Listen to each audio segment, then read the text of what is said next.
All right. Good evening, everyone.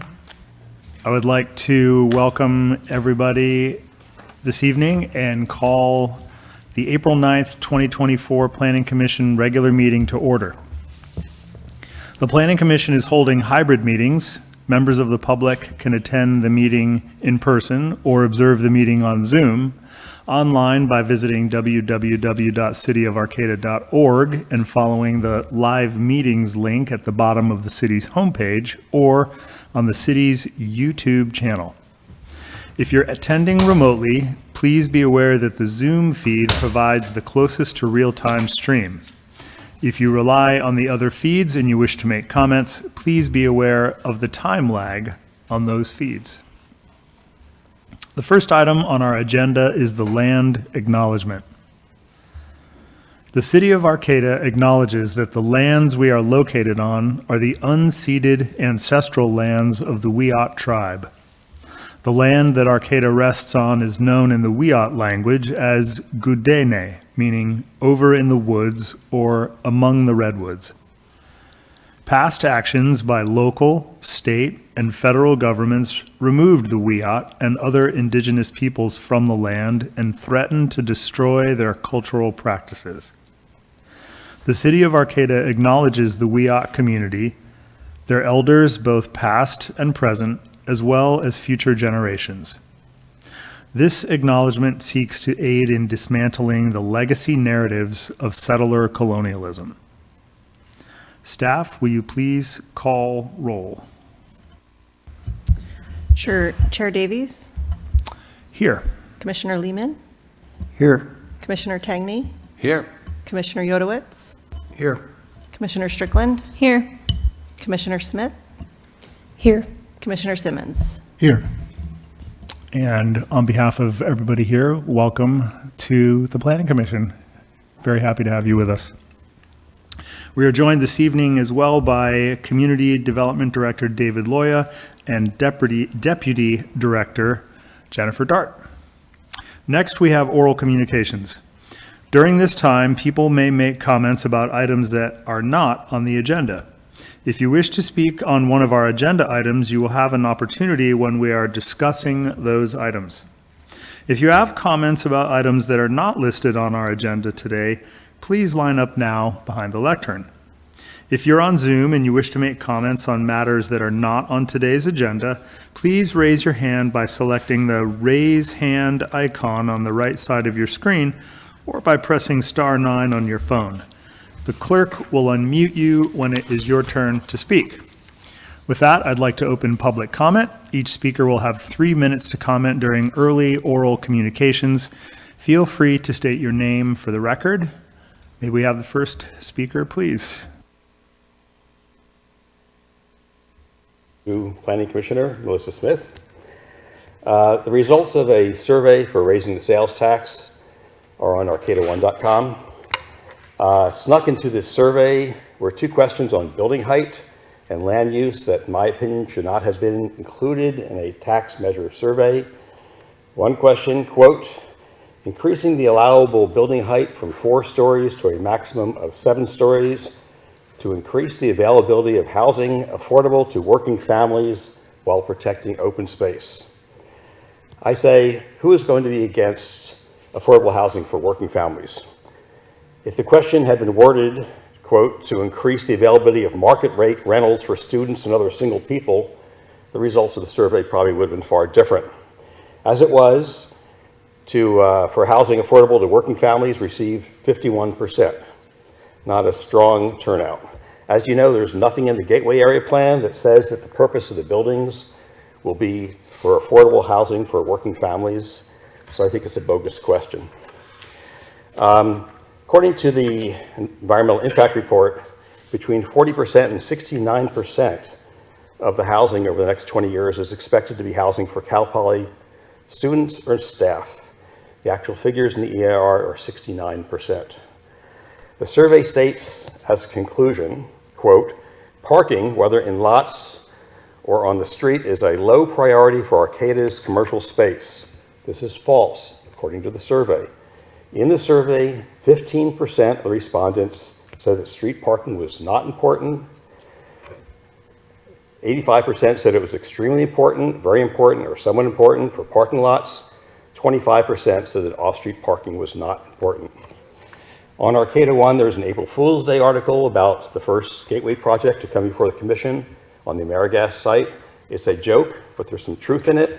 The developer uses the density bonus waivers to put in a parking lot of 100 cars. The commission will have meetings soon on local coastal plan and on the gateway code document, the form-based code. I ask that these be scheduled well in advance so the public knows about them. The gateway code, I think, will take 2 meetings. There are loopholes, there are errors or typos that actually are in the code itself. And as I've mentioned, the 3D image build out on the cover and inside do not match the code itself. To me, the gateway form-based code is a fraction what it could be.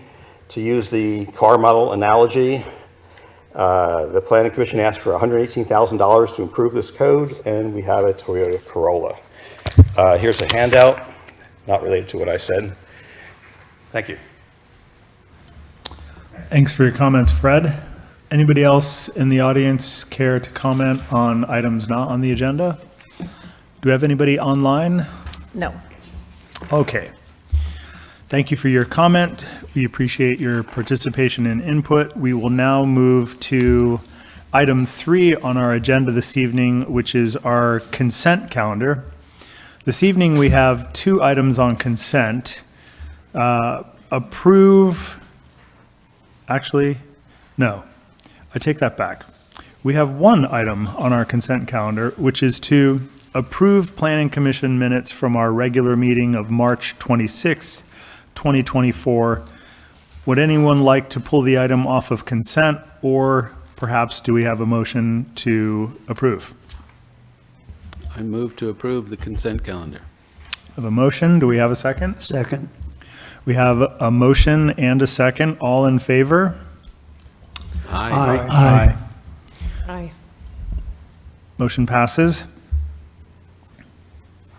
We have no public hearings this evening, so we will move directly on to business items. We have 2 business items this evening, and the first is to discuss options for security gates and fences in commercial districts. Can we begin with a staff report, please?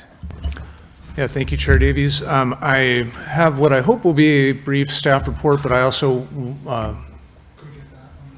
yes. Thank you, Juan. I have what I hope will be a brief staff report, but I do want to encourage commissioners to ask questions as I'm presenting. There's a lot of content in here, and so I want you to be able to ask questions on the fly and not have them, wait until the end and maybe you forget what the question was, or we have to scroll back and forth to get the content. As you're all aware, you recently approved a scissor gate project on the plaza at Caravan of Dreams. There was some concern that there were going to be a series of requests to put scissor gates in, and based on the conversations that you had at that time, it was clear that the decision was fraught. We have since had several people express interest in wanting to put scissor gates or some form of security fencing on buildings on the plaza. And so while I'm not as prepared as I would have liked to have been to bring this item back to you, which you requested when we had that agenda item before you, I do have enough here, I think, to start the discussion and sort of prime the pump for that. So here goes. For tonight, what I'd like to do is to be able to present to you some specific details about the different facades that we have in our commercial districts. I focus primarily on the downtown and the northtown because that's where I could easily walk and take photos to present them to you. And the reason I wanted to do this was because I think it's really easy to come up with a standard in the abstract that does not practically work in the real world. So I want to give you some insights into the variety of facades that we have in our commercial districts. I also wanted to discuss some of the operational issues. I have a very short presentation on that, things that had come up previously and things that have come up in our discussions at the staff level that I want you to be aware of in terms of applying these standards on actual buildings. And then I want to provide for you a couple of potential outcomes of this discussion and have you provide us direction going forward. So starting with the variety of facades, I wanted to first show you some of the gates or security devices that are out there already deployed in our community. Right now, this is the Hutch Liquors up in Northtown. You can sort of see underneath the overhang here, there are these two cylinders. These cylinders house roll-up doors that come down and cover both the plate glass and the alcove entrance to the hutch at night. They close these when they close at night. I think the fellow said that they close at around 2 and they open them at 9 in the morning when they open. Were they required to get a permit for that application? They put these in without a permit. I believe that a permit is required. They had, you can see the plate glass window broken here, and they replaced it with this piece of T111. So I'm certainly not presenting this facade as the ideal Northtown facade, but I just wanted to give you a sense of, the types of fences that are already out there. When I was speaking with the fellow that works here the other day, I asked him, do you even shut them ever? I mean, I remember them being shut before, but I just haven't seen them shut lately. And he pointed out that, yeah, they shut them, but only when they're closed, and they're open most of the time. And so this really has very little visual impact apart from the obvious. I wanted to point these features out. There's a very obvious.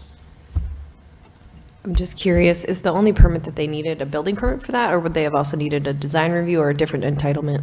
That should have been a design review permit, and I'm assuming we would have recommended denial on putting a T111 replacement in for plate glass. So the couple of features that I want you to think about here, because these are relevant to thinking about new projects, is that this type of roll-up door requires a track that's installed on the facade. You can see them here, and then it also requires a cylinder that the roll-up door rolls into. And these ones are manual. They pull them down, I believe, with a chain at the end of the night. There's no mechanics involved here. If these were mechanical or electric, they would have, a unit on the side to house the motor. There'd have to be electrical run to the units and so on and so forth. Here's a gate that was enclosing or excluding people from an alcove at the U.S. Bank just down the street here. And it's just a simple gate. They have enough room to have the gate in swing and still provide egress to this door. Excuse me. So that's another option. This was the haberdashery fence that was put in. This has features where there's nothing to bolt onto in the framing of the building. So they tied in sort of in the header here, and then they put epoxied bolts into the ground and created these posts that the fence swings on. The fence does collapse up against those poles, and they stick out just a little bit here. So that's one design type. These are required by building code to lock in the open position during the daytime when they're open. Was that permitted? This did receive a permit. I think that in review, it should have had a design review process probably. And it was, but it did receive a permit. It went through a formal building permit process. This is the fence that you approved just a few weeks ago. Again, you can see it's bolted directly into the building itself. There's structural members here and here that the fence bolts into, and this one has the ability to fold back against the facade of the building. So instead of collapsing and then kind of sticking out and being a more obvious feature, this one folds in. We did ask them to set this back as far as they could. There were some structural issues they ran into, and this is the limit to which they were able to set it back. It's probably slightly back from the property line. And here's another type of fence. This was shared with me by Commissioner Lehman. This type of fence is electronic. I believe it can be controlled remotely. We had some discussions about this. It does have, here's a schematic of the same fence. It does have electronics that are in this drop ceiling. Obviously, this was designed for the purpose in mind, and so it has a very different look and feel than it would have added onto a building after the fact. You know, all of these parts and pieces would be exposed in most of the applications on a remodel. So what I want to do next is to take a look at some of the building facades we actually have on the plaza and think about how they would apply. We have about 4 or 5 different types, I would say, as I walked around and took photos of all of them, and I have photos of almost every building, so if you want to say, well, what about that building? We can go and take a look at it, but I'm going to summarize the types here. Here's the former People's Records over on the south side of the plaza, and it has a trapezoidal entrance that is set at 90 degrees, so it's parallel to the, or perpendicular to the frontage of the sidewalk. Everything is very square and even, but the trapezoid does present some, some challenges. There's a single shop. Not all of them have single shops. Some of the entrances serve multiple shops. And there's no blocking anywhere for a fence to be bolted into on this facade.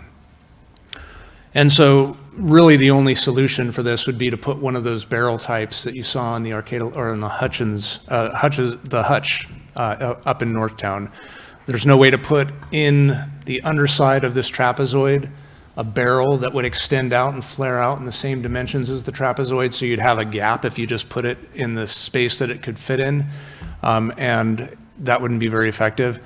And so the only way to cover the entire opening of this alcove would be to, put something structurally on the outside of the building, kind of hanging off of it that would roll down. Again, you would have those tracks, drilled into the facade to run the barrel down on. You could put scissor gates that were similar to the haberdashery, where you have the, posts basically bolted into the ground. So that could be an option for this type of facade as well. This is another facade type where you have basically more of a rectangular or a square approach. It's nice and perpendicular to the sidewalk. You could put in that type. Whoops! Somehow I lost an image here, but. You could put in that type. In this situation, you could put one that would drop below or even sat behind this facade piece here. So there are some options. Depending on where that barrel landed, you could make the barrel a little hidden, but again, these are remodels and things aren't gonna, add up just right, and the chances are good you'd have the rails that hold the slider in come down and interfere with this window or interfere with these. It's possible that they would land on the building facade part here, and that would probably be the best solution for this one. So you could do, scissor gates that, come in from the sides and bolt onto the building here, or you could do a barrel that was hidden under here. Again, sticking a barrel on the outside here would probably be pretty bad. That would probably be the least favored option, I'm sure. Here's another where Eco Groovy is, and I'm just loving the fact that my animations aren't working here, so you're getting all the information all at once. Things I wanted to point out here is that there's really nothing to bolt into on this one like some of the others. This is an odd-shaped trapezoid. There's nothing regular about it. This building actually can accommodate 2 different businesses. Right now it's set up so it's one business. And so in this one building, you have 2 businesses, but they have independent access, so you don't have problems there. Again, because of the trapezoidal shape, you'd have to put a barrel type on the outside, and then you'd have those tracks kind of following along on the facade of the building. Or you could put in scissor gates that would similarly bolt into the ground here. But you really couldn't put a barrel-loaded gate underneath here and tuck it away. Okay. Yeah, I apologize. I made this afternoon in between like 5 other things. What I wanted to show here is there are really no good options for this particular facade. There's so much architecture going on in here. Anywhere you put anything, obviously a barrel loader on the outside is not going to do any good at all. It'll drop down halfway through the sidewalk. Putting a barrel loader, in here is a possibility, but your structures that are holding the gate in are going to come down across this window. They're going to be there all day. Even if you had this thing rolled up during all business hours, you'd have this, basically a metal pole right here that's really just incongruous with the look of the building. And so we have a couple, this is sort of, an area where there's really not a great solution. Anything they would do here would, I think substantially conflict with the architecture of the building. Oh, there it is. You can see that bar would come down and interfere with the window. Here's another one where, you couldn't put a barrel on the outside, you couldn't put a barrel on the inside, you really couldn't put, supports up here without really messing with this building's very nice architecture. So those are things that I want you to think about and consider. Similarly, the Jacoby Storehouse, I can't, I'm not an architect, I'm not trying to be one, but I can't think of any way that you put a gate of any type in here that in any way, shape, or form remotely doesn't really mess with the nice architectural features of this historic building. So even when you have the point I'm trying to make is that even if you have, a design type that you might think is going to, resolve some issues, like perhaps being able to be automatically controlled. That came up last time. We want something that can be automatically controlled so that it can roll up, and be open during the daytime, even if the business isn't open. I think that's a really good idea, and I'd like to see that happen. But those are still going to require infrastructure, bits of the utility that are going to interfere with different features, and they're not going to work in all circumstances. Enough on facades. Again, if you want to look at any particular buildings, we can go and look at them. For operational, just real quickly, here's a good example of a multi-tenant site. This would get operationally very complex because who's responsible for locking the gate at the end of the day? What if you get locked in, you're, in the back doing, stock work in your business, and somebody went through the building and, hello, is anybody here? Nobody's here. Okay, great. I'm going to lock the door. See you later. And then you get locked inside. And so, there, may be operational challenges with multi-tenant sites.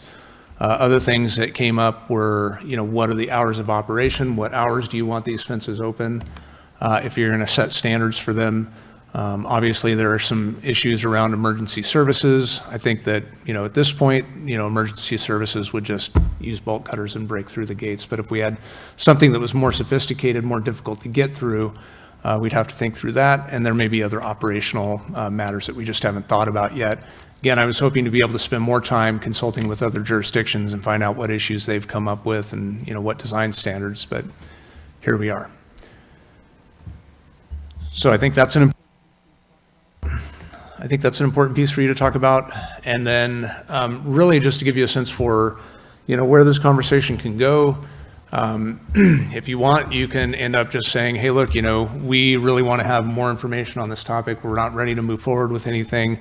We understand that there are potential projects coming forward, and we'll evaluate those when they come. But, we're not ready to pull the trigger right now. So staff go and do some more research and agendize this for a future meeting. You could send a recommendation or a request, a recommendation of some, this is what we think to the council, or, hey, council, what do you think? What should we, this is kind of a policy question, what should we be doing? Or if you feel so bold and ready to take action, the Planning Commission does have the ability to initiate a code amendment, and, that would get the ball rolling to start to develop formal standards. A couple of details associated with that, I think, I'm guessing that we're ultimately going to have a new zoning ordinance that deals with this issue. And I think we should take a look at amortizing existing non-conforming conditions. Right now, we have a couple of scissor gates on buildings in and near the plaza. If the planning commission ultimately says, hey, look, scissor gates are not okay, you have to come up with a different solution, here are the standards that we would like to see. We would look at ways to unwind the decisions that have been made previously, providing that we don't have a takings as a result of doing that. And I'll do some research into that for you if you are interested. And yeah, with that, I think I'd just like to open it up for questions and then public comment. I don't think I have anything else. Okay, thanks. Yeah, I think we, as you said in the beginning, knew that this was going to be a thing. Love to hear from other planning commissioners, ideas or reactions about staff presentation and maybe follow-up thoughts from our last discussion. Anybody want to start us off? Joel? I did have one question of staff. There was one image, I think it was one of the early images, was of an actual, like a swing gate. And as opposed to a scissors gate, yeah. I'm going to assume that that kind of installation may not be, you need enough room, there's ADA requirements, there's, other kind of path of travel requirements.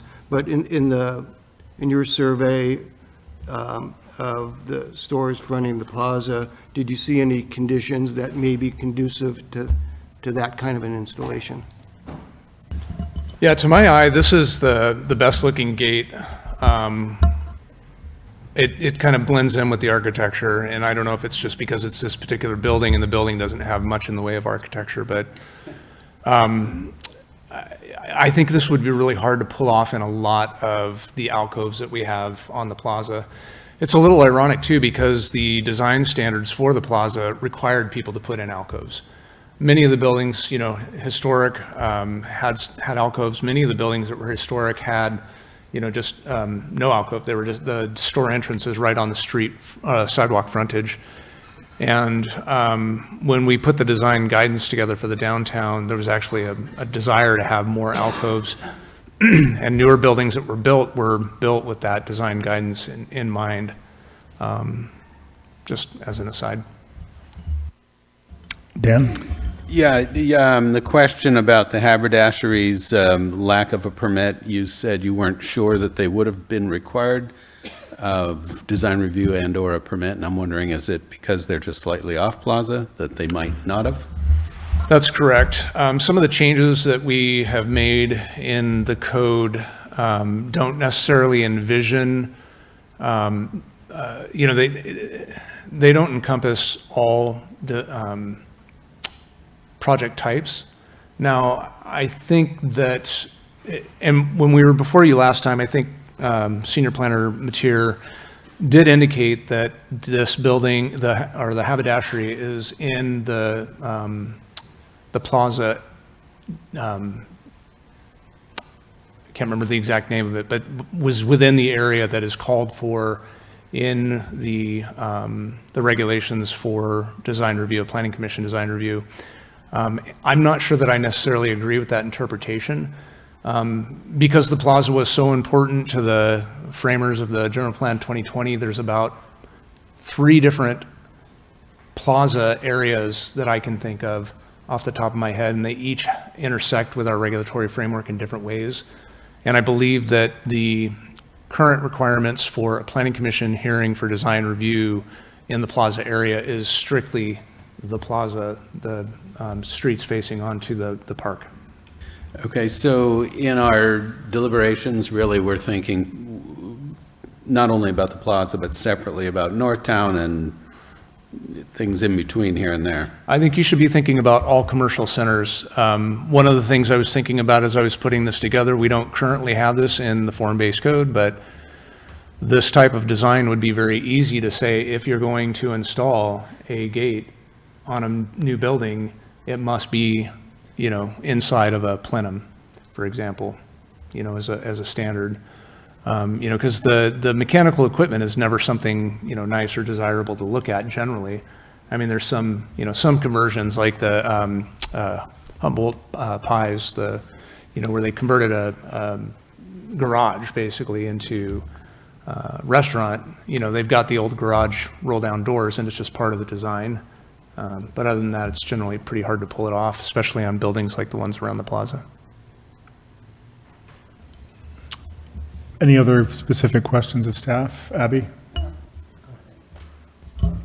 Did you want to finish, Peter? Go ahead. When this came up a month ago, when we approved the scissor gate in the plaza, I did so very reluctantly. And I think, let me just say that my fear is, and David already mentioned this, we're going to get a lot of more requests for gates.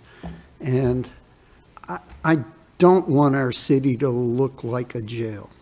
And I think we have to do something so that doesn't happen. That would not be a feeling I want for this city going forward. I want to make sure we just stick with questions of staff now until after we hear public comment, and then we can take it up again. Does anyone have questions of staff before we go to public comment? Go ahead, Melissa. Was any consultation done with the fire department or Arcata Police Department prior to tonight's meeting to gauge their feelings on this topic?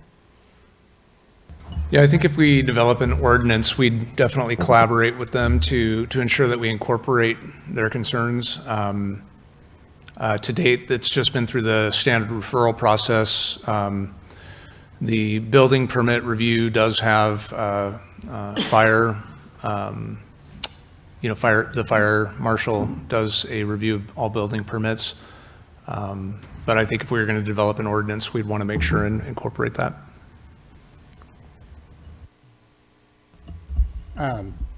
So clearly there are gates operating without a permit.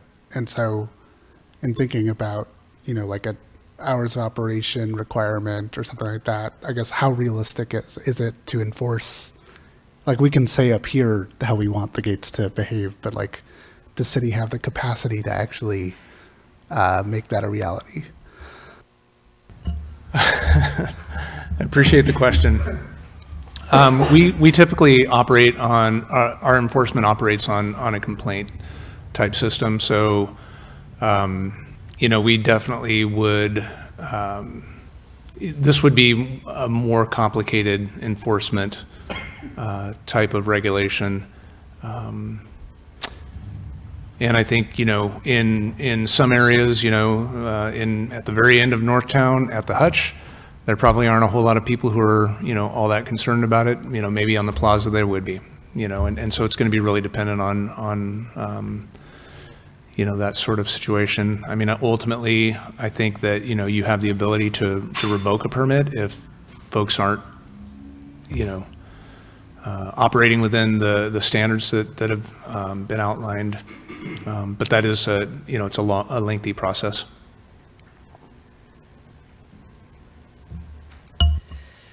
There's one business in Northtown, the bicycle shop, I forget the name of it, but they have utilized accordion gates on the interior of their windows. And I'm just curious if this discussion that we're having tonight is solely focused on accordion gates as a gate for an alcove, or is it focused also on the way that accordion gates affect the display aesthetic of the business front, whether it's interior or exterior? Yep. Yeah, no, I think that the Planning Commission should take it all up. Revolution Bikes has one. Adventure's Edge has interior. The vape shop has interior gates. The vape shop on H. And there may be a few others. But yeah, I do think that, if we're taking it up, we should really take it up and consider it. The one thing I wanted to mention about the outreach I did yesterday as I was walking around taking photos of these, many of the business owners were like, what are you doing? So I had an opportunity to talk to about 10 businesses yesterday, and I can tell you that they span the entire range of perspectives that you all expressed at your last meeting. So I guess the reason I'd say that is because give you reinforcement that you really are tuned into how people are feeling out there in the community. I got responses everywhere from, yeah, I have somebody who regularly sleeps, like a single person who regularly sleeps in my alcove, and it's okay, and we have an understanding. When I get there in the morning, they clean up and they leave, and I don't have problems with them. To, one person who was like visibly, physically angry about, the city's lack of responsiveness to the issues that are causing these in the first place. And, thinks that absolutely they should be able to put a protective gate around their business if they feel like they need to. So there's really a range of different, feelings out there in the business community.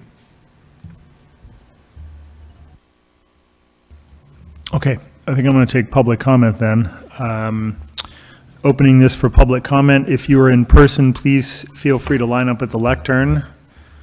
If you're on Zoom, please raise your hand by selecting the raise hand icon on the right side of your screen or by pressing *9 on your phone. The clerk will unmute you when it is your turn to speak. Feel free to state your name for the record. Good evening. I'm Fred Wise. I don't know what you're going to say, so perhaps many of the things that I will say are things that you've already thought of or will be discussing. During the hearing for the Scissors Gate back in February, it was pointed out by a commissioner that the store is open 7 days a week. That is true, but winter hours are 5 hours a day or 6 hours a day, 5 hours a day, 4 days a week. So the gates are closed the majority of the daytime hours, open from 11 to 4 in the winter hours. Humboldt Haberdashery is open 7 hours a day, 11 to 6, except Sunday.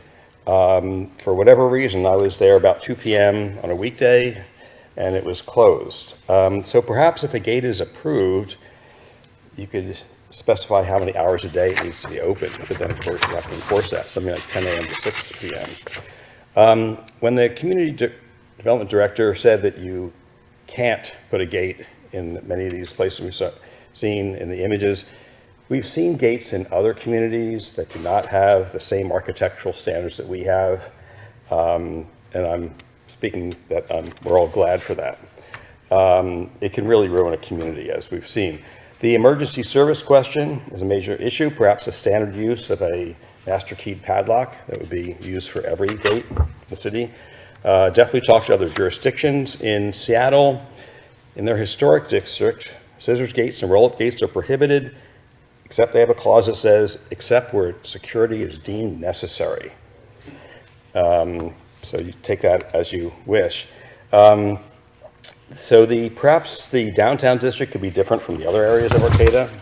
It's up to you, but it's certainly, Commissioner Lehman gave us a clue what your feelings are. I completely agree. It could be disastrous, but at the same time, the architectural styles don't lend themselves to scissors gates on a general basis. So good luck. Thank you.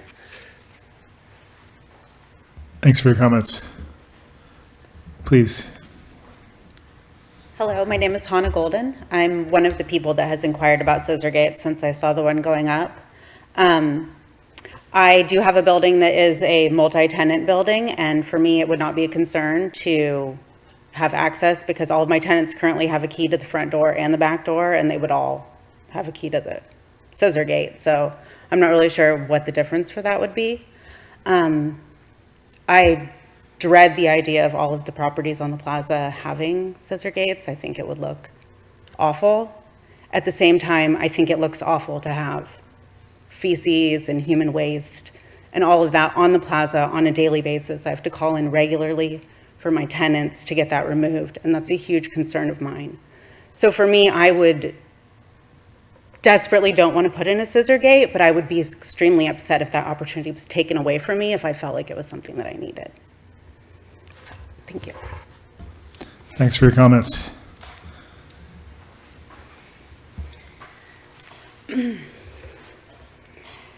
we're approaching this whole thing in the wrong way.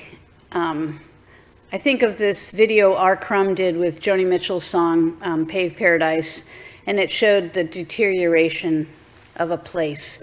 Beautiful, natural place that turned into this just awful, ugly, boarded up, gated, unpleasant place. And is that what we want Arcata to be? I just am astounded that we're resorting to this kind of an issue when the real issue is something else. I've asked for a task force to deal with some of the issues that result in people desiring a gate. In terms of people hanging out or damaging property and this and that. And I just find this discussion so wrong in the sense that we need to embrace our business community and the areas around it, and why they need gates is what we need to address. And I came kind of late to this discussion, didn't study any of the literature ahead of time, but I just walked through the plaza, and there's things that can be done. And the fact that people are talking about gates, it really makes me really, really sad. Really, really sad about this town. Really, really sad about this town. Thanks for your comments. Is there anybody else here that would like to speak? Is there anyone waiting online? No. Okay, then let's bring this back to the commission for discussion. Does anyone want to lead us off? Dan, go ahead. Yeah, reflecting back on a month ago's discussion, and I guess it was 2 weeks ago, 26th of March, 2 weeks ago's discussion. For me, and I think it was brought up a lot amongst the commission, I think the single biggest issue isn't that scissor gates are here and they're not going to completely go away, so how do we manage them? And it's about them being required to be open on some schedule. I think it worked out with the last applicant, Caravan of Dreams, because they are open 7 days a week. However, which hours, and I kind of feel like a condition of approval across the board on these is that they just have to agree to have them open some kind of hours. If they're not open on Saturday, and everybody that enjoys the farmer's market is looking at 3 or 4 gates and then an open store, another gate, another open store, that doesn't fly for me. So I know it's tough. I know it's complaint-driven kind of nuisance issues for the city to manage, but I can't imagine any other way to do this, and I can't see us saying no as we just said yes to one at our last meeting. So gates are here. They're not going to go away. Peter? I disagree, Dan. I think I've had a lot of time to think about that discussion and my vote. And I think if it happened again, I'd vote the other way. I'd vote to decline. I really, as I said earlier, I really fear having a town that looks like a jail. I think that would be a tragedy. And I recognize that there are real reasons, and actually I said this ex parte. I talked to Alex Stillman, who owned the building, and she made a really good pitch for why they needed a gate. And I voted for the gate, but yeah, I've had a lot of second thoughts. Go ahead, Abby. So I think that if we did put request that staff come back with more information, right now I think we're looking very narrowly at this situation. In my research, security gates are just one form of defensive architecture, was the term they use. So imagine if, like right now, the issue is we have people, houseless people sleeping in alcoves. I'm sure they're also sleeping on the benches. And one day those benches might be separated benches with rails so you can't sleep there. Or the concrete around the plaza might have metal pegs in it so you can't sleep on it. So I think we need to look at the bigger picture here. If somebody did want to put metal pegs in their alcove or place a boulder there so nobody could sleep there, like, would that require a design review permit? And I think that those are all things that need to be worked into whatever we put together. And when it comes to the scissor gates, I'd personally think that them being placed on the inside of the structure would be preferable. But I'm not ready to state a full position on that fact. But I'd like to look into other defensive architecture types that aren't security gates. And in some instances, people put in planter boxes instead. If there's this space where somebody is, we're worried they're going to use it for whatever purpose. And then in addition to that, whether or not there are enough public restrooms on the plaza, what can we do about that if we're having those kind of issues? Go ahead, Joel. First, I don't think it doesn't seem to me that the request for a security gate has to do with people fearing break-ins. So, I think we probably want to address interior security as well, but the main issue to me is the security gates on the exterior preventing people from overnight use of alcoves. And I too fear the impact on the city socially, culturally, aesthetically of scissors gates on many buildings. I think if I tend to not want to have scissors gates around the plaza on exteriors, and other jurisdictions have banned scissors gates, and cities are all over the place on this. San Francisco recently enacted design standards for roll-down gates. It's on their website. But I think I could support a scissors gate in the rare circumstance where a building owner, if there were exceptional circumstances, and I don't know how you objectively do that, number of calls to the police, number of people sleeping in the doorway, on repeated days, and documenting that sort of thing, but probably not in the plaza. So one thing I would like us to think about is having different standards perhaps in different areas of the city as opposed to a citywide standard. That's it for now, thanks. Matt, go ahead. I guess if I was desperate enough for a place to sleep, that I was sleeping in an alcove, and one day a scissors gate came in, I would just go to the next alcove over, probably. And so there's a extent to which, we really can't sort of do these one at a time, I feel like. And yeah, sorry, I haven't fully figured out how to say this. I mean, one of the things I'm struggling here with this issue, I get, and I agree, I think we all agree aesthetically, we don't want to see like a jail frontage on the plaza especially. I get that. One of the concerns I have though is I feel like what's happening is decisions we've made as a community and the repercussions of those, we're leaving the results of those up to individual business owners to deal with.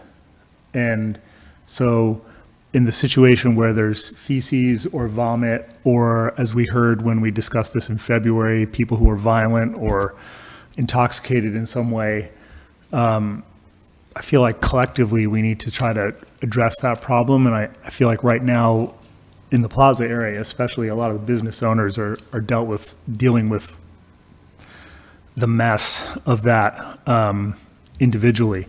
And so I think there's an issue of, if we're going to push back on allowing people to secure their businesses, then it should come with some sort of follow-up as a community to help address those issues on the plaza, especially where there's obviously the highest instance of these kind of issues. Doesn't seem right to me that we say, no, you can't do that, and we're not going to really do much more to help you with the situation, because no one wants scissor gates, but it's also really unpleasant to see human feces and vomit on the plaza as well. It's maybe not as visible from as far away, but it's still an issue. Peter? I thought Abby had a good suggestion, which is we need more public restrooms. I mean, if there were a number of clean, accessible public restrooms, we would probably be well on our way to solving one of the really ucky issues. I mean, there is a public restroom Well, there one is. block off the plaza. Yeah, there's one. I mean, it's one block. Go ahead, Melissa. Yeah, I think, in a dream world, we would be sitting here talking about a state-of-the-art shelter for people experiencing homelessness, but instead we're sitting here talking about accordion gates, so we have what we have in front of us. And one thought that I have speaks to David's presentation on this, which is that we have all these different types of alcoves, and the solution for one alcove isn't the same solution for another alcove. So my instinct is to say that design review does feel appropriate for this. And so although I'm unaware what our defined design review area is, if we took the one idea would be to take the route of doing a text amendment to the zoning code saying this is our design review area and these types of projects in this area require design review, including accordion gates. Another thought that I have is we could say, except where you could always ban accordion gates, because you're right, they would have a substantial effect on the aesthetic of the downtown. But we could put a caveat in there, except when the director determines that there's substantial security issues. And if the director were to determine there are substantial security issues, in that instance, then it would go to design review, and we would then approve the design for that security parameter. So I hope I didn't just ramble, but those are some thoughts that I have. Yeah, I think it's useful to think about it in two ways. I think, as David pointed out, there's not going to be a one-size-fits-all kind of physical solution because of the different natures of the buildings. I don't think we need to really wrestle with that, because we will see these as they come in, and there may be different. It's up to sort of business owners, building owners to design a structural solution that fits the entryway. I think the thing we're all more concerned about is how often are they going to be open and how often are they going to be closed. And I feel like that's a better place for us to focus, because regardless of what that physical solution is, as long as it's open, it's less of an issue, I think. And so I think it's a place where it would be easier to come up with some agreement as far as, time of day when it's open, and leave the structural issues to individual sort of cases. I think the hutch is a good example of that. I don't think any of us even knew that they had such awful rolled down doors that covered all their windows. And perhaps it's because most of us aren't up in Northtown at 2 a.m. when they go down. But to me, I don't know that if we straw polled, we even have support for any kind of scissor gate. And, maybe we ought to start thinking that one through first, just to see if we're even moving forward with anything on this. If there's a majority here that just want to reject them flat out, then that's the message we forward on to the staff and the city council, right? Go ahead, Abby. I would also just like to see other options other than scissor gates. Like, why just scissor gates? Are there other options? And also, we don't want people resorting to options. Like, I believe in the Creamery District, I've walked there when it's past dark many times, and there's this bright light that flashes. And I think it's a security light of some sort, but it never ends, and it is so bright. But also, like in San Francisco, people play music, like, all night long. If somebody on the plaza chose to do that, would a design review permit be required? So, like I said, I just want to widen our scope on this and not be so, like, scissor gate oriented, because it's a larger discussion. And like Peter was saying, thinking about our previous decision to approve that one scissor gate, like, my only, like, kind of qualm with that would be if I had to do it again, I would want the scissor gate to have the permit would expire after 3 years, and they have to come back, and we would assess if situations changed, or maybe the permit's changed hands, or the business is not there anymore, and it's just been closed forever. So another something to think about. Thanks. Go ahead, Peter. Yeah, Scott, responding to what you just said, it's true if we had, during these hours, the gates have to be open so that, say, the plaza has a much nicer look. But the fact of the matter is that, say, the gates have to be open, I don't know, from 8 to 6 or 8 to 8. But then if you walk through the plaza at 8:30 and all the gates are closed, it still looks like a jail. I have a question of staff, or maybe a fellow commissioner can remind me, but I remember at some point when we were talking about the general plan update, there was a presentation about crime prevention through environmental design, SEPTED, and did we incorporate, is that adopted as part of the general plan as a proposal? Yeah, the SEPTED policy is in the general plan. It would still take implementation or review of our codes, our zoning ordinances, to evaluate whether they're effectively implementing those or not. And the reason I bring it up is I was looking at, I was just trying to do my own research and see what other jurisdictions, how they handle this. And West Hollywood has a discussion in their code about SEPTED, and they say, based on SEPTED, essentially, the use of exterior scissor-style security screens are not permitted by the zoning code. So one of the questions I'm raising is if SEPTED is, going to be guiding us in the general plan, can we even do scissors gates? Yeah, I think that's something that you'd have to evaluate. I mean, I think the decision on that, the findings that you would make would be really place-specific. But I do think that the SEPTED standards are really looking at creating an environment that feels safe. And I think many commissioners have brought up already that if you're walking through a neighborhood that has a bunch of scissor gates, it doesn't feel safe. It inherently doesn't feel safe. And so I think that's probably how Hollywood, or what West Hollywood made the findings they made to prohibit scissor gates in that instance. Jen, can you put back up the slide that had the, or David, possible outcomes of our discussion?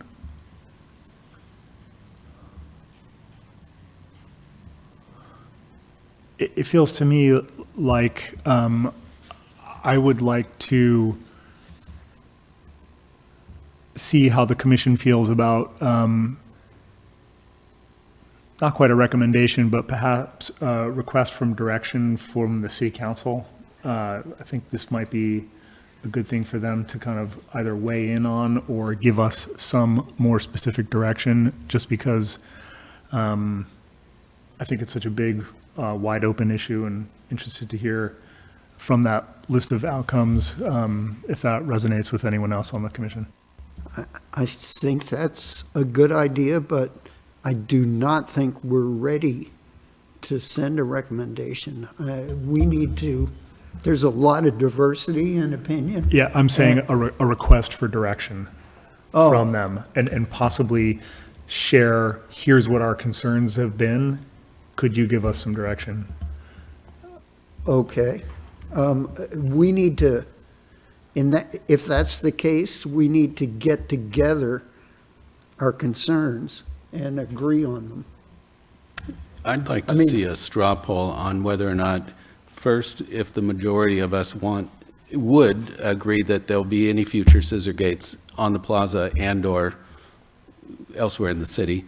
First, scissor gates, because they seem to be kind of the X factor. And then beyond that, any other kind of security gate, which seems like it's a little softer question amongst us.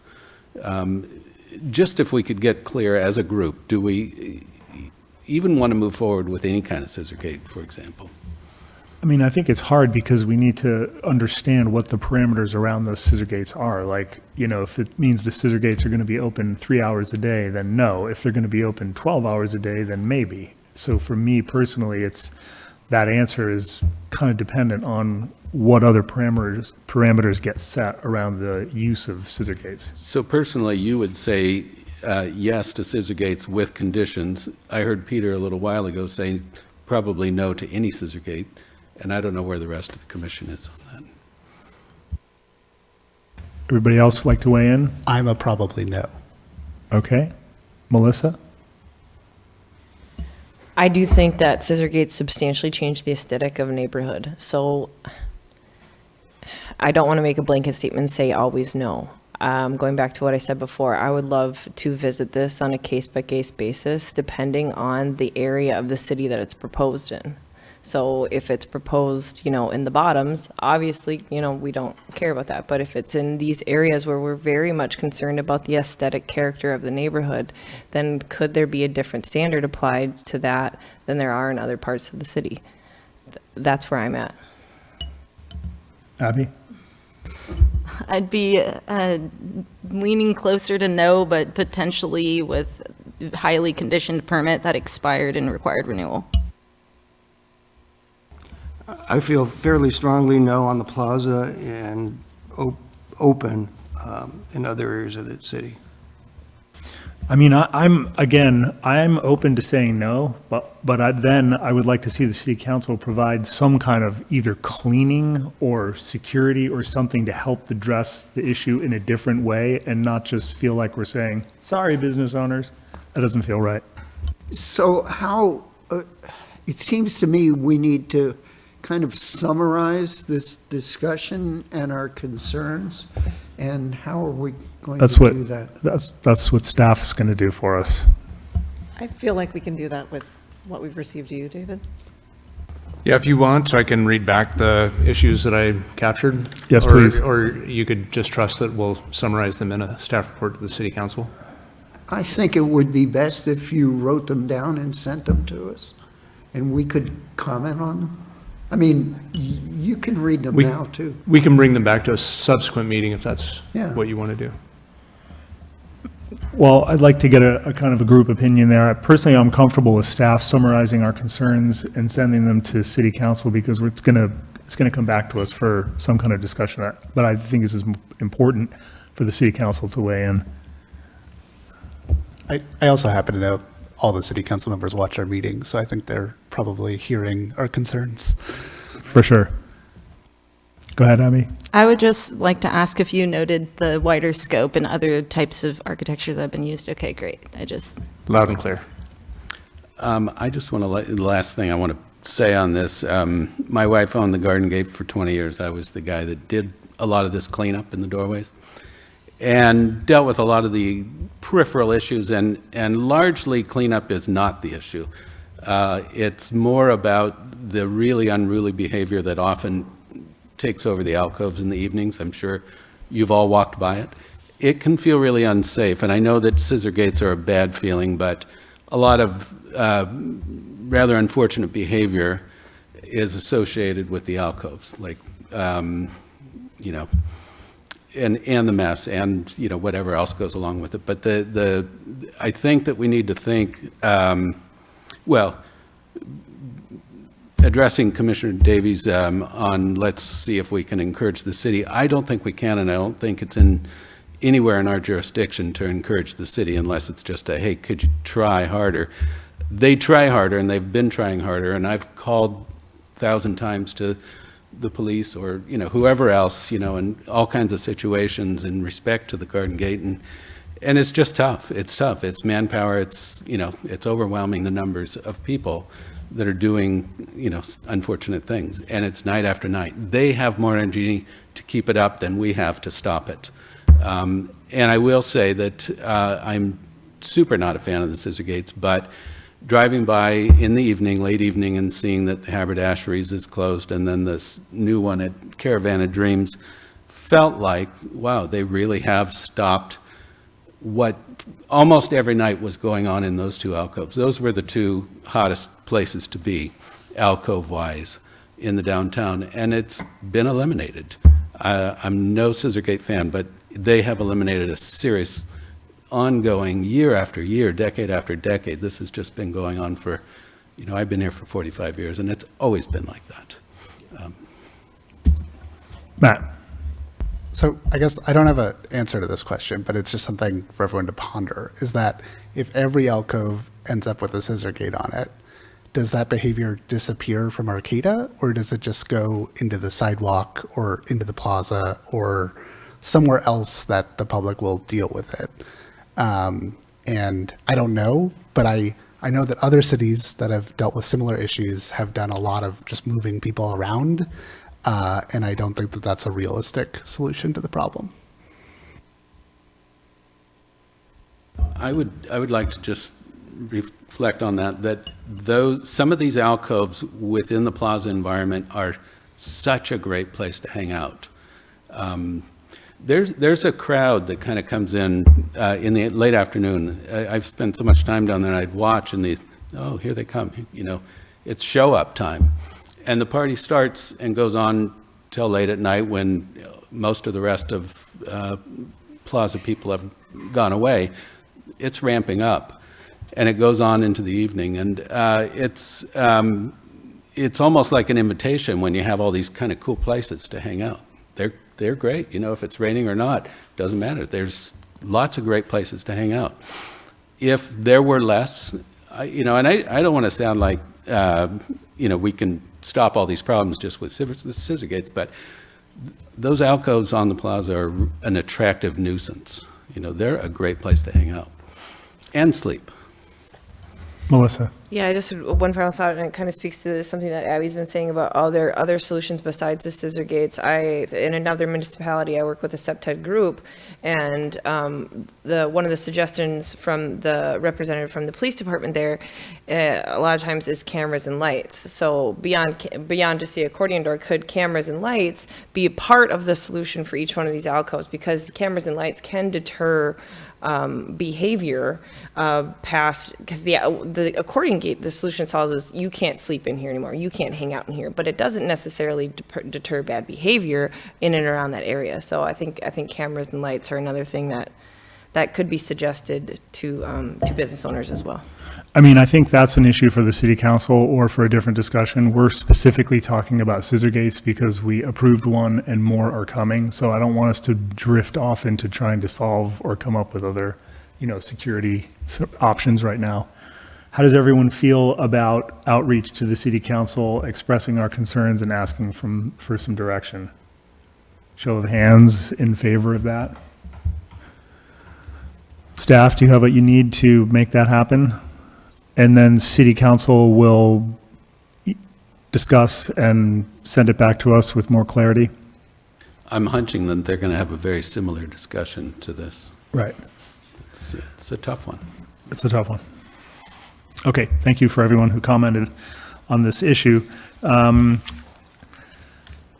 This is not an action per se, but I appreciate the discussion and look forward to hearing from the city council.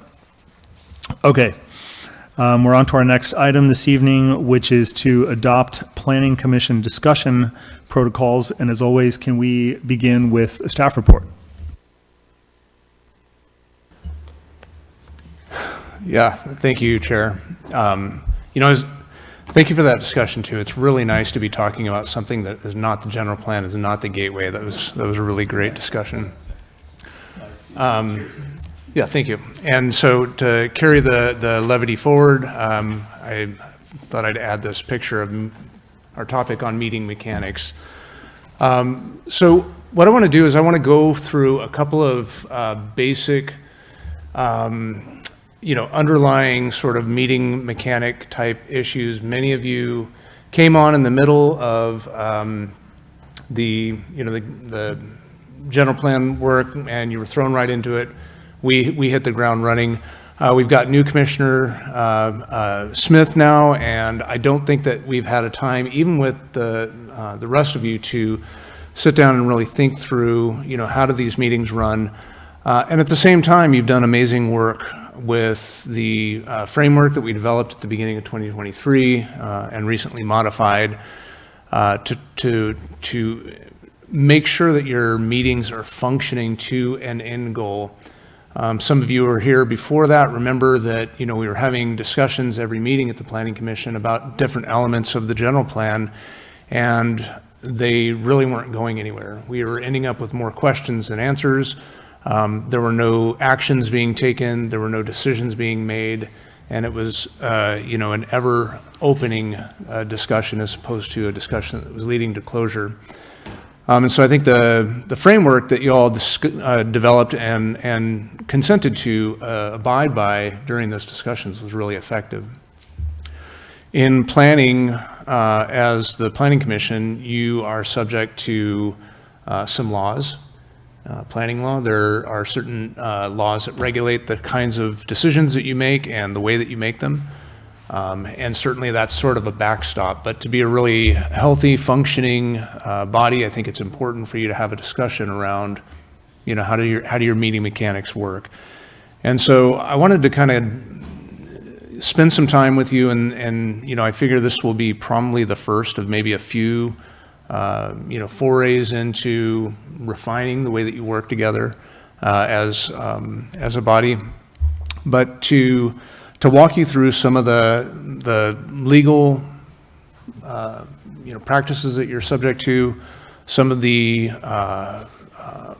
protocols that are, best practice, and to provide you with some resources to review those. And what I'm hoping we can do at the end of that is then to spend a little bit of time establishing ground rules so that you can get beyond just sort of the legal thresholds, the legal basics that are guiding your meetings. So I want to share with you a couple of different resources that we have coming from the Institute of Local Government. I gave these to you in your orientation introductory packets when you first became a planning commissioner, but we've really never discussed it as a group before. And we've had times in the past where we've actually come together and hit the pause button and even had a special meeting so we could be a little more informal and talk about how things are going. So that's sort of the goal for tonight, is to end up with an agreement around the ground rules that you all participate using for this body. And what I'd like to do for at least, the near term is to actually post those. We're going to track them for you, and then we'll post those at the beginning of the meeting before we get started. Okay, so any questions on what we're doing? Okay, I'll jump right into this. Again, if you have questions or comments, jump right in. This comes out of Institute of Local Government Land Use and Planning, Guide to Local Planning document. I believe this was 2010 when it was published. It's still very, very relevant. It's pretty high level. That's part of the reason why, but, and I'll just focus on a couple of key components. A lot of this I understand you already know, but I want to make sure that we're all grounded in the basics. So the role of local officials, you have a legislative function. What you're doing in the general plan is a legislative function. You're building new laws, you're building new rules, advising the council as to what they ought to adopt.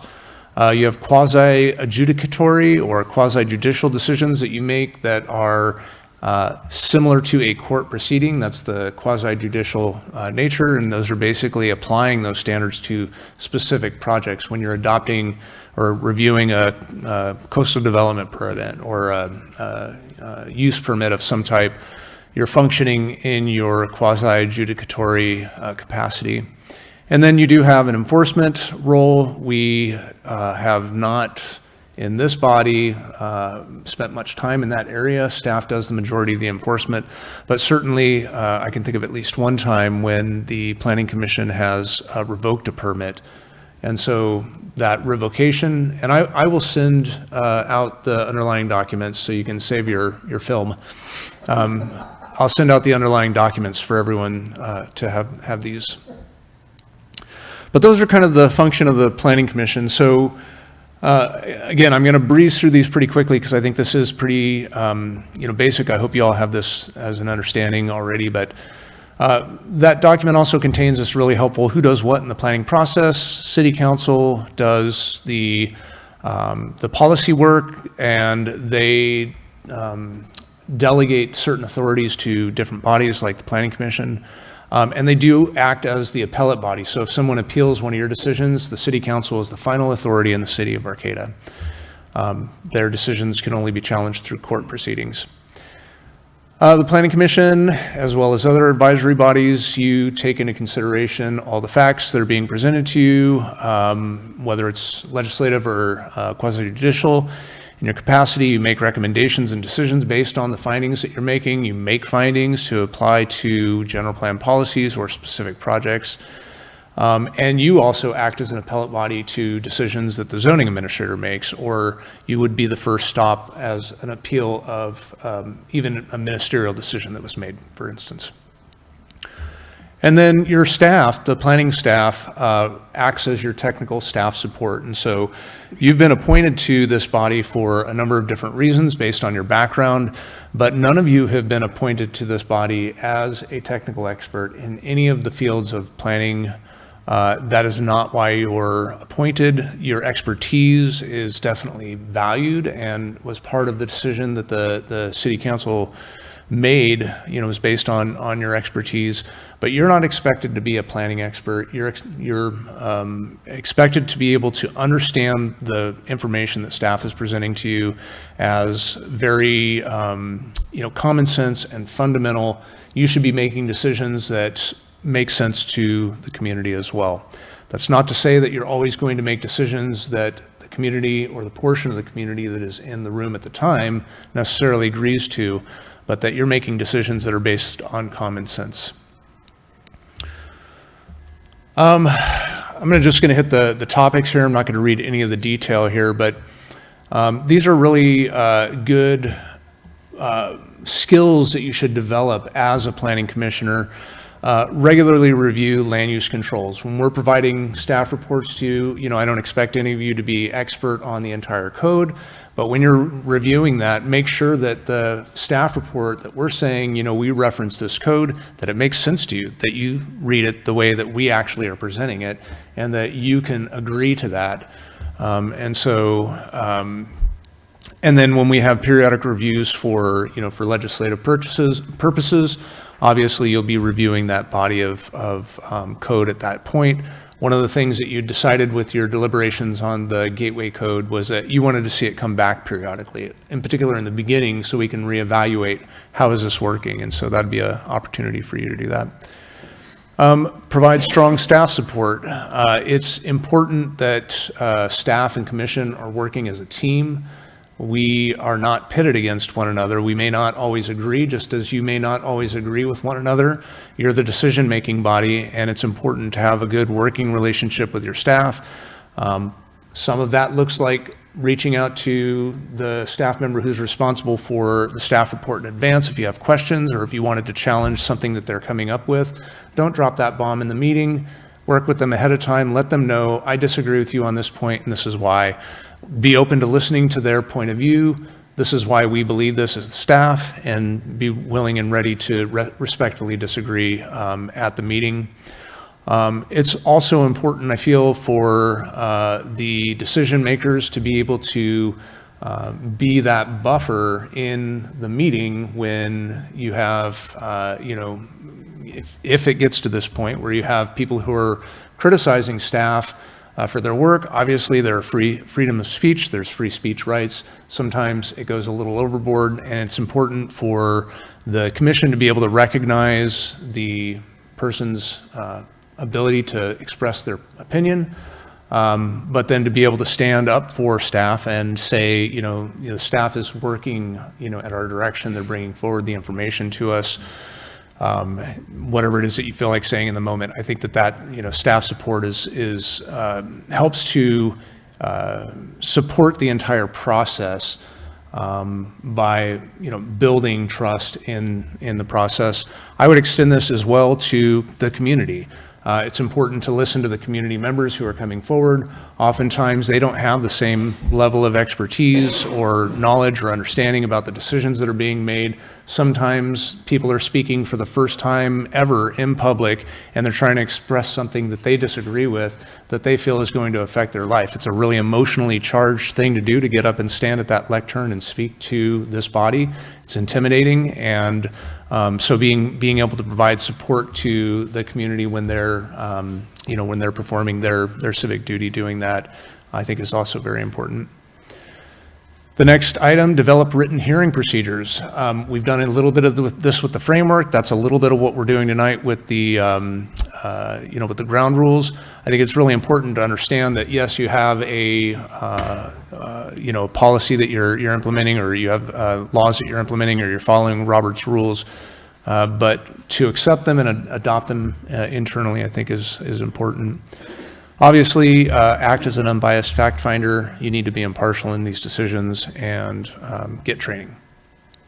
I'm going to switch real quick to another ILG document, an ounce of prevention, and I'm going to zip through these pretty quickly. Part of why I'm doing this is because I want you to have sort of a touchstone where you're like, oh yeah, I know there's something in there that I want to go back and look at, or something that I can turn to staff and ask them about. So this and the Roberts rules that I'll do next are just really high-level overviews. So again, establish norms and guidelines. This is a recommendation from the Institute of Local Government to planning commissioners. How the meeting is run also affects the present perception of fairness. And I think that's really important for you to internalize and embrace. And so being able to establish these norms and perform them time and time again so people know what to expect. And I know that we've had to change our meeting function over the past couple of years, depending on the situation. I think it's been important to be able to articulate that. So just real quick, general decorum. Obviously, we want to run these meetings in a professional manner. Having rules for speaking, the chair is responsible for setting the time limits and making sure that those are on topic and appropriate.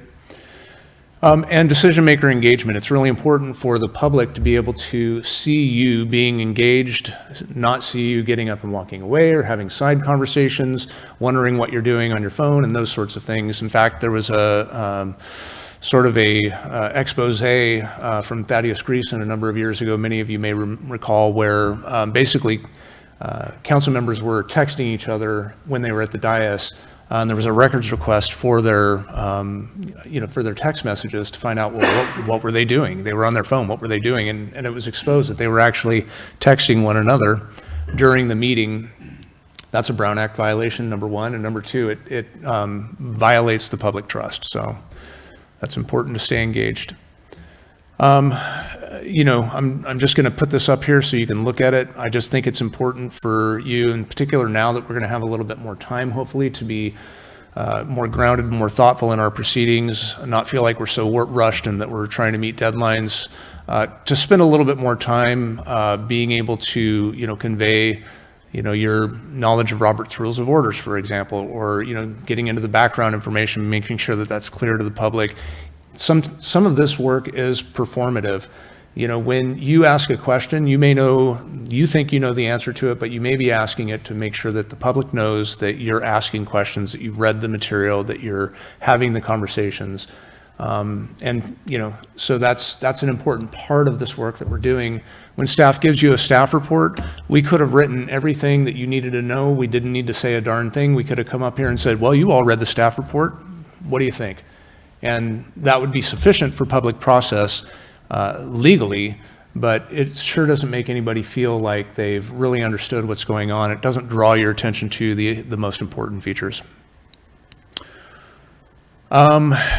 Okay, jumping forward to Rosenberg's Rules of Order. So parliamentary procedure is very important for you to use. It helps the meetings flow smoothly. There are a lot of procedures that we don't often use, but I want you to be familiar that there are procedures. So if we get into a point in the meeting where it's like we're feeling a little stuck procedure-wise, you'll at least remember, oh, I know I can call the question, or I know I can put a second motion on the table if I don't like that. So just running through the three basic motions. A basic motion is I move to do X. It's the first motion that comes out generally, and it's oftentimes a staff recommendation, something in your packet, or some modification of that. There may be a motion to amend, and so a second motion is put on the table to amend that first motion. There's a slight variation of this motion to amend, which is less formal. It's a friendly amendment.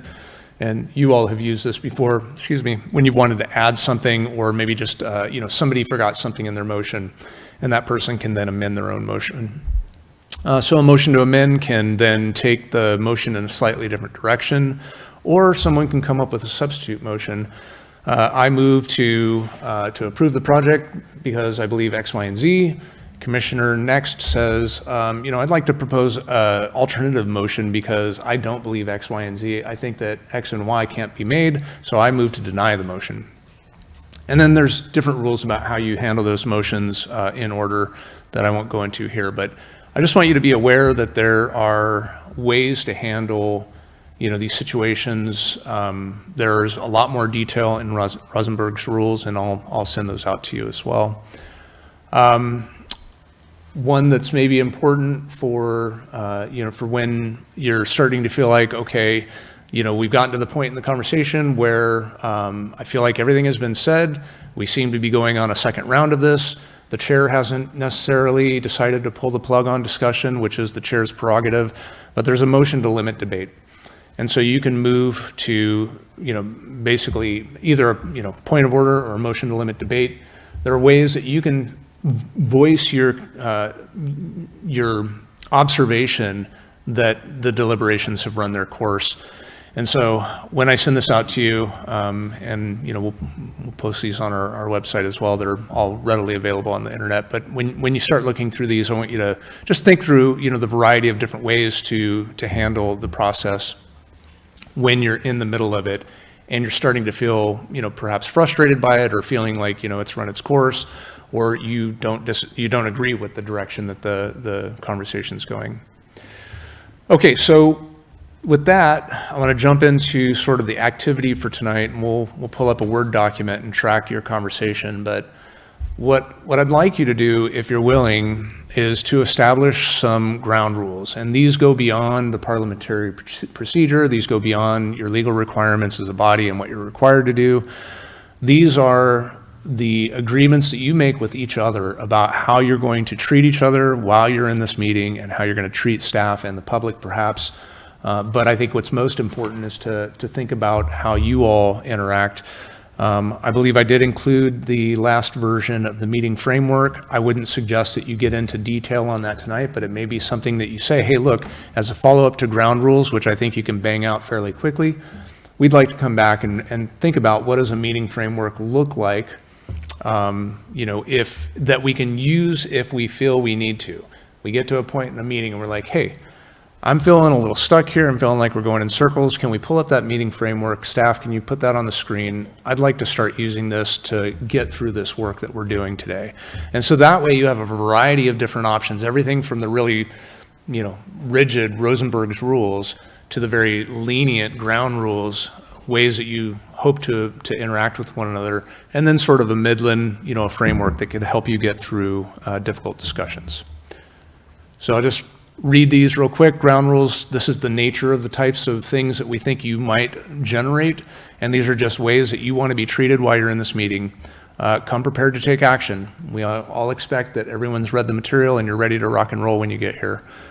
Review the material and prepare cogent positions on any changes you feel are necessary ahead of the meeting. Be prepared to state your position concretely and succinctly. Be willing to accept the majority position and move on and share the air. That is, let others speak.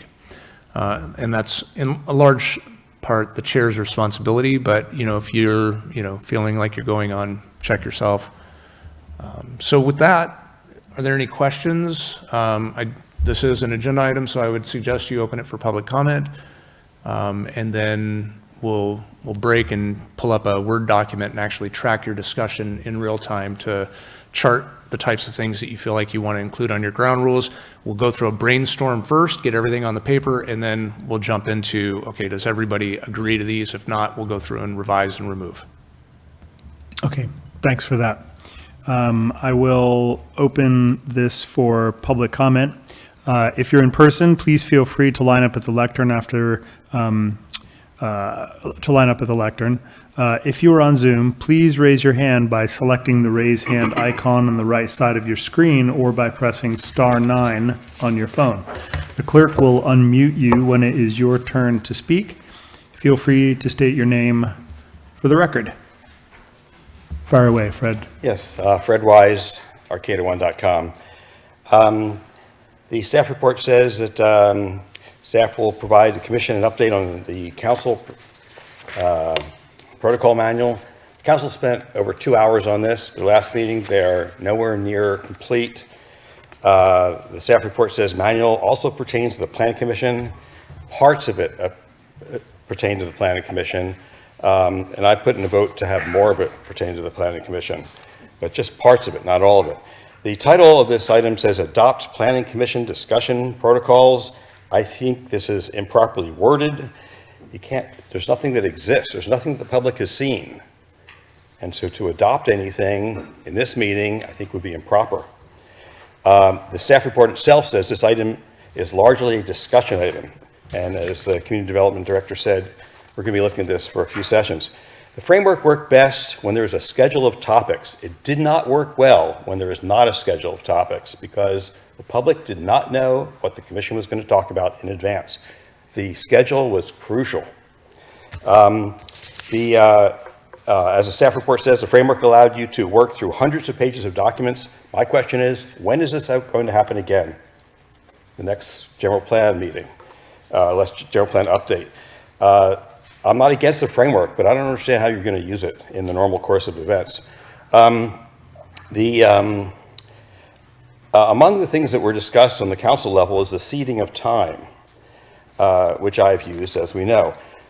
I propose that the seeding of time is different on a council level than it is on the commission level, partly because there's so many details and such a wide range of input. And so you may consider having a different procedure than the council. The council is not using it. I've done quite a bit of research on this. San Diego allows it. Santa Cruz allows it. They have it set up in advance. It must be required to be set up in advance. And San Diego allows up to 15 minutes, which I think is excessive. The Coastal Commission allows seeding of time. San Francisco and Berkeley allow it. And the California Fair Political Practices allow seeding of time, but a lot of communities do not. Again, on the council level, not on the planning commission level. There are many items which have taken place in the last 2 years, which I think require a legal opinion before they can be adopted.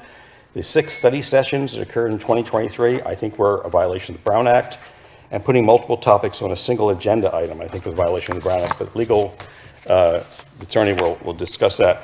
Back to what was accomplished with the framework in 2023, I think could not have occurred without the background discussions and informational discussions that took place in 2022. I think the discussions in 2022 may have appeared to not be productive, but they were productive. Thanks very much. Thanks for your comments. Anybody else here in the gallery want to weigh in on this? No? Online? No. Okay. Quick question, David. Is it not true that there's, if the council decides not to allow seating of time, that the planning commission will automatically be mandated to follow that? Is there a connection there that staff could weigh in on? I believe that the city council will provide that direction to the planning commission, and my guess is that the procedures that are adopted around the conduct of meetings will be similar across the city council and the planning commission at least, and maybe even into the committees. The commenter was correct that the entire protocol manual does not apply to the planning commission, and that's clear from a casual look at it. I mean, it talks about how the city council agenda, is structured and that sort of thing. Clearly, that doesn't apply. But the protocols are generally considered to apply largely to all the bodies. The city council is setting the standard for the other bodies. Great, thank you. Okay, not seeing any more comments, I'll bring it back to the commission. Discussions around ground rules, do we want to pull those up again and see if we have agreement on those as a basis, or anything that people would like to add? Anybody want to start off? Did you want to bring up those kind of the sort of no, the it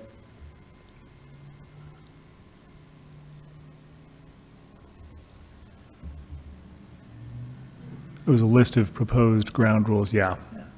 Yeah, and to be clear, these were just an example. You're more than welcome to take these. I wasn't suggesting that these ought to be your ground rules. Anybody want to start off? Go ahead, Matt. Does anyone have any problems with those 5 ground rules as a starting point?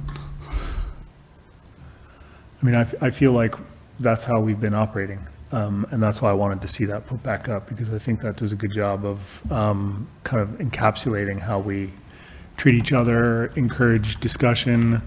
I know as chair, I always appreciate divergence of opinions. I think that leads us to the best decisions in the end. I love that we have a variety of experiences, ages, gender, et cetera. And so I think these ground rules are how we've been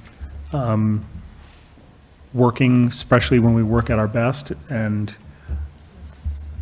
yeah, I think that's a good, go ahead, Peter.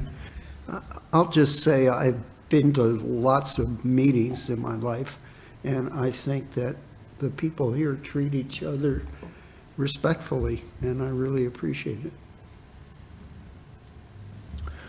Anybody else want to weigh in on ground rules? Dan? Well, I think it's moving forward slightly about the meeting format, the 4.2, as the commenter brought up. When will we likely be using this again? Do you see it as something that we're going to use in regular meetings generally, or more specifically when we have large volume of material to get through and, lots of items? Yeah, good question. I mean, I think generally it's a good way to think about how we, operate. But I think when we have a lighter agenda, it's easier for conversations to kind of range on a little bit. I think especially when we're looking at like general plan stuff, and we're going through a lot of specific areas where there may be proposals for shifts in language, I think that's when there's the biggest opportunity for discussions to break down sometimes in a couple of different ways, either to get too hyper-focused on maybe one language or word choice that isn't really going to affect the outcome of how the policy affects, our town moving forward. And then I think that's something that I want to limit. And when people make proposals, just being, prepared to state your position concretely and succinctly, I think that's helpful, especially in those moments. But I think it's important that our time here is productive. And I know in the past we did have discussions and meetings that went on very late that felt circular, and that we didn't really get anything concrete out of those discussions except for an agreement that we needed to have more discussions. And I don't think that's productive. And so I think the ground rules and the framework help us stay more on task.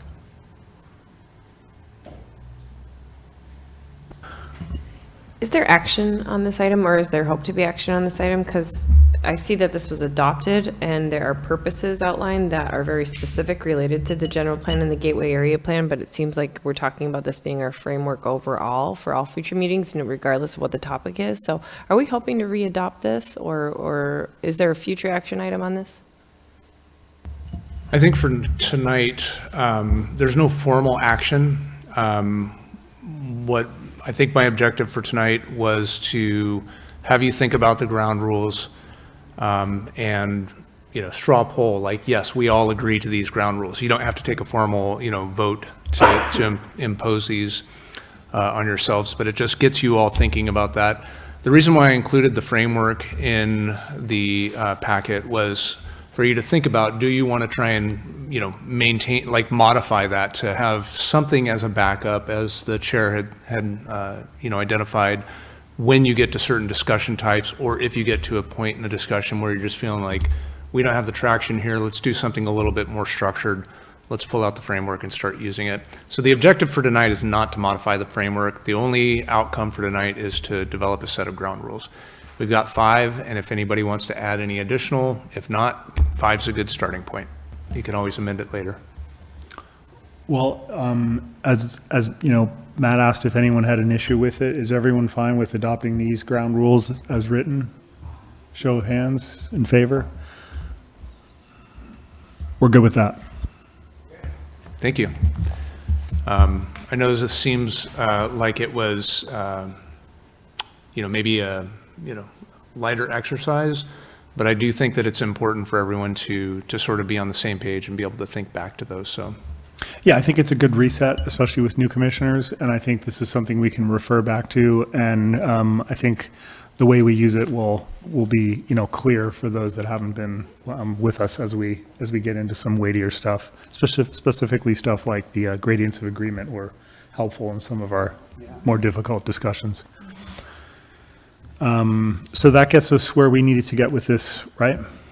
Yep. Thank you. Okay.